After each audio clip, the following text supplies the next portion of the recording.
Are you ready? Surprise! சப்பா அம்மா ஒயிலாவாணி, நான் உன்னை கண்டுக்க மாட்டேங்கிறேன்னு தானே இப்படி கண்டதெல்லாம் பண்ணிட்டு கிடக்க. இனிமேல் முழு நேரமும் உன்னை மூச்சு விடாம பாக்குறம்மா. ஆனா தயவு செய்து இப்படி மேக்கப் பண்றங்கிற பேர்ல என்னைய மொத்தமா பேக்கப் பண்ணிடாத தாயி, ப்ளீஸ்.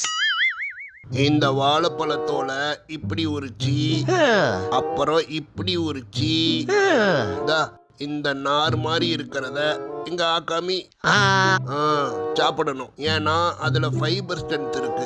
இப்போ என்ன பண்ணணும்னா பக்கத்துல இருக்கிற குரங்குக்கு கொடுத்துடணும். டேய் டேய் டேய் சைனா மவன, நீ எனக்கு வாழைப்பழம் கொடுக்காத கூட கவலைப்படலடா.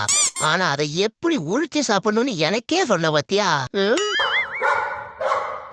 ஆம்பளை நாயா இந்த அண்டத்துல பிறந்து அசிங்கப்படுறதுக்கு? பேசாம நம்மளும் பொம்பளை நாயா பிறந்து இந்த மாதிரி பொழந்து கட்டி